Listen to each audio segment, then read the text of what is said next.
Okay, everything went wrong very quickly. Hi, my name is Emma, aka Midsummerknits, and welcome back to my channel. In today's video, I'm going to be doing a review of this icord knitting machine that I bought.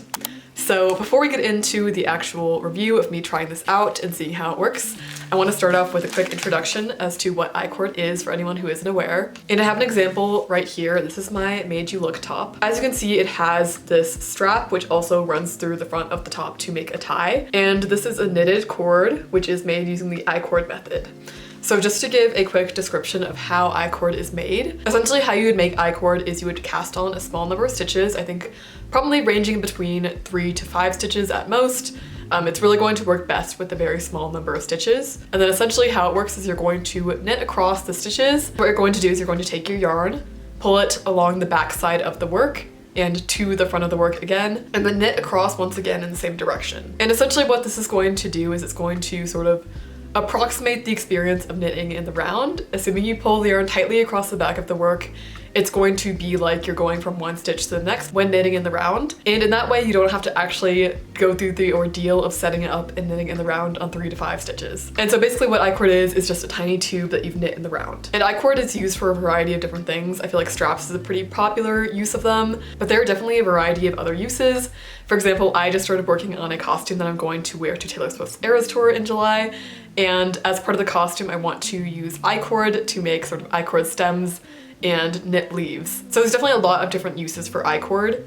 And what I want to say about knitting icord is that I think a lot of knitters don't really love it. It's just a pretty boring and repetitive process since you're only knitting on a couple of stitches and you don't really get the chance to get into the rhythm of knitting the way that you would with a project with a little bit of a longer round. And this is definitely the case for me as well. So when I made this Made You Look top, I had to knit these 2 relatively long icords and I just did not have the most fun. If any project that I made included icord, that would usually be my least favorite part of the project. It's a lot of just shifting stitches around on a needle. Side note, I have heard that it's a little bit of a better experience to knit icord on double pointed needles, or just any needle that is going to be really short and small, since you have to be shifting the stitches from the front to the back of the needle pretty much constantly.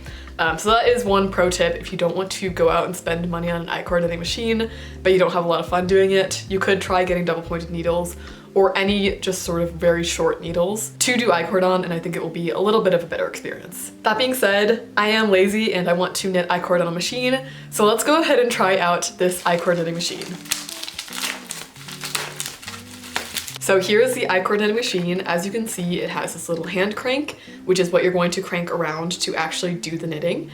And I believe yarn goes in up here and you sort of wire it through these little hooks, and then the icord will come out on the bottom. This is made by the Tulip company, which is based in Japan. I bought mine from Amazon. I think I saw it available from other knitting websites for like a similar price. But I got mine from Amazon, so I will link that down below. So let's go ahead and unbox this. Okay, I've just opened up this package. As you can see, this is the icord knitter, as I was showing earlier. It also comes with this tiny crochet hook, which I think is used for the setup. And additionally, it comes with this weight. I think you put this at the end of your icord and then the icord will come out smoothly instead of like getting jammed inside the machine. Okay, I think let's go ahead and get started. There are some instructions inside the package as to how to set it up and how to use it. And one thing I want to do is I want to test this out with a couple of different yarn weights and see how it works. So right now I have worsted weight yarn. I also have some fingering weight that I'm gonna try, but I just thought it would be a fun experiment to try out some different types of yarn and see how it performs, see if there's any limitations, and just kind of inform you guys as to how it works so you can know the facts before you buy it.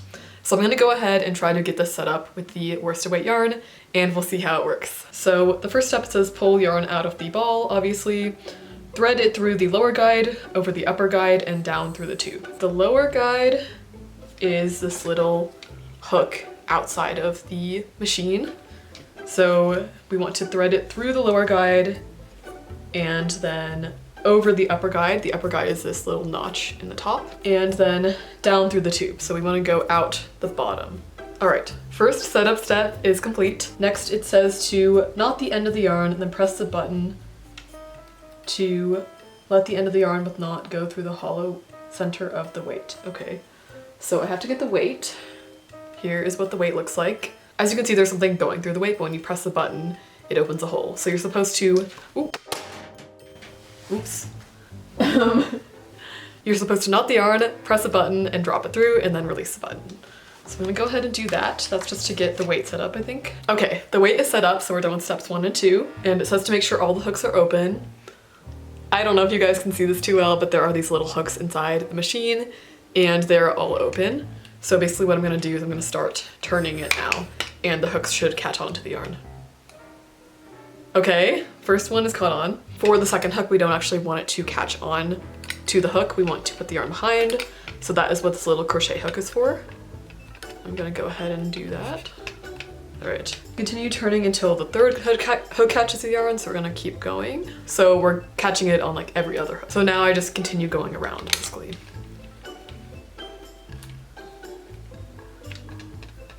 Gosh, okay. Oh, was that supposed to happen? I think I did something wrong. Oh, okay. Okay, I'm doing not the best job of narrating this, but basically when I was first starting to set up, because the yarn was not being held by anything, I had to actually hold onto the yarn to make sure that it didn't get pulled all the way down by the weight. But it looks like now I don't have to do that since the little hooks are holding onto the yarn. Okay, everything went wrong very quickly. I was doing everything looked like it was going well. And then I realized that my yarn was split in one spot. So I tried to like go back to that spot and see if I could fix it. And that just led to basically all the stitches falling off. So I think I'm gonna start again and really be careful that I don't actually catch the yarn on anything. Let's give this a second try. Hopefully I will just come back and be successfully making icord. So actually, slight change of plans. I decided since my first attempt at creating icord was a bit chaotic, I would film a little quick tutorial video for you guys explaining how to do the setup steps for making icord. So let's get into that. So essentially the first thing you want to do when setting up your icord knitting machine is you want to thread the yarn through this lower loop and then through this upper notch. And once that is complete, you're going to then thread your yarn through this inner white tube. At that point, the yarn is going to be coming out from the bottom. And here I'm just showing you guys the weight. And as you can see, if you press this button, it's going to create a hole in the weight. So you're going to take the end of your yarn and put a knot in it, then press the button, thread your yarn through, and let go of the button. This is just going to secure the end of your yarn so that the weight is actually pulling down on it. At this point, you should just make sure that there's not too much spare yarn hanging out at the bottom. So just pull the yarn through as I'm doing here. And next we're going to start our setup round. So as you can see, there are these little hooks in the icord machine. There are 4 of them. And what you want to do for the first round is alternate which hooks are going to be catching the yarn. So for the first hook, you want it to catch the yarn like so. Then you would push the yarn behind the second hook so it's not caught, and same thing for the third and fourth hooks. After that setup round is complete, which I'm done with mine now, you're just going to go ahead and keep turning the crank. Also, make sure that you aren't actually tensioning your yarn after this point because the machine's going to tension it for you, and it is just really satisfying to turn this crank and watch icord being made. So that is it for my mini tutorial, and I will let you guys go back to seeing how my icord came out. Okay, I don't want to jinx it, but I just started my second attempt and things are going a lot more smoothly. Basically, I'm just at the point where you continue to crank it by hand, and it seems like it's going well. Look at me, I'm spinning it and it's going. It's actually working, which is really exciting. I haven't seen any come out quite yet since I just started, but I think probably soon. And this is actually quite fun. It's really satisfying just to watch it like make icord. Okay, as you can see, there's a little bit of icord coming out now. This is so exciting. So the end looks a little bit wonky, but not anything too terrible. And the icord itself looks really good. Like it just looks very neat, very well done. And this is going so much faster than it would if I were knitting this by hand. So this is really exciting.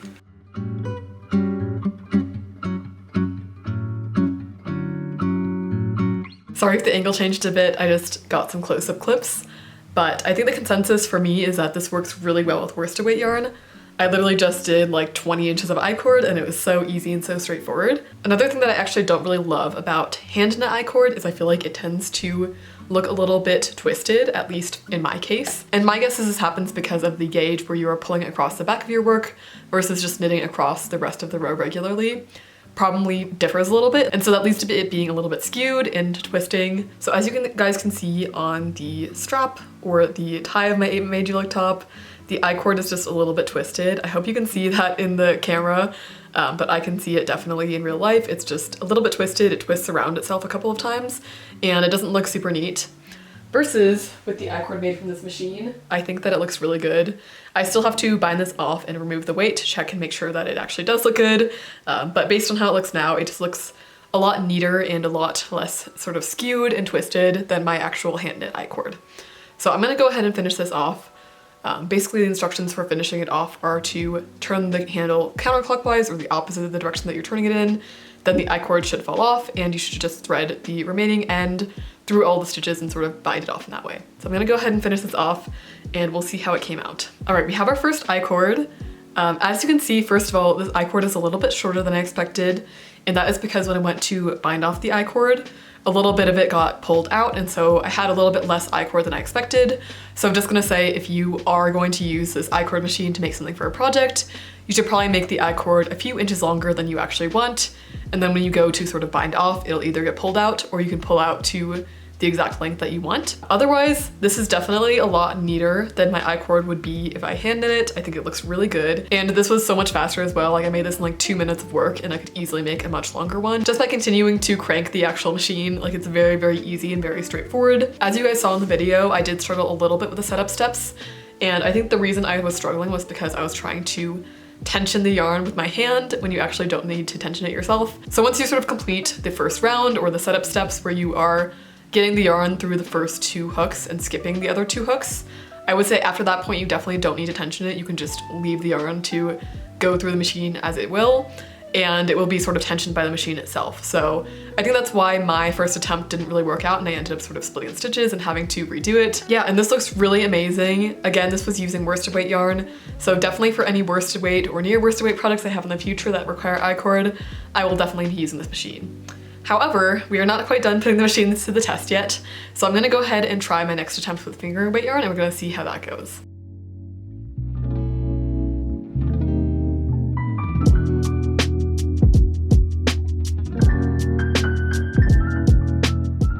So we officially have a fingering weight I-cord.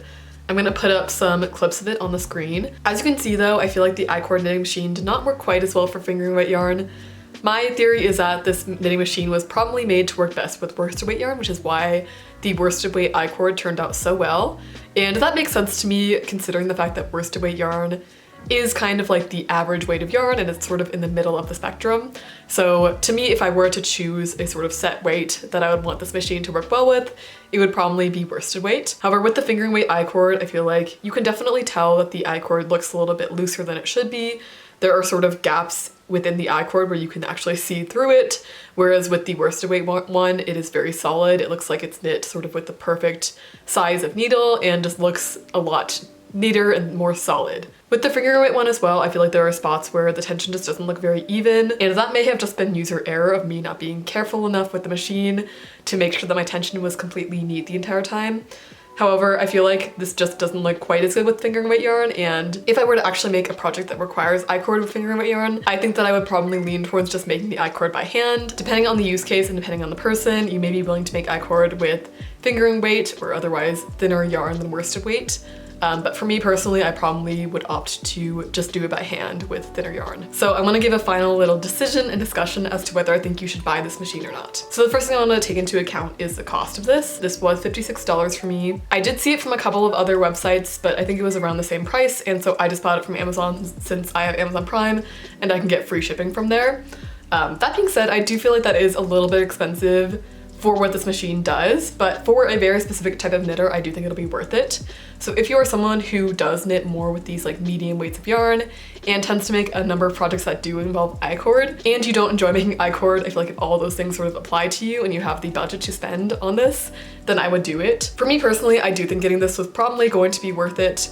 Honestly, if I even save myself like 2 hours of knitting I-cord, it will be worth it. So I'm pretty happy with this purchase. Although you do want to take with a grain of salt that it's not going to work in every single case. And just depending on the type of knitter you are, the type of things that you're making, you may not want to get this. I will have the link to this I-cord knitting machine down below and also on my Amazon storefront.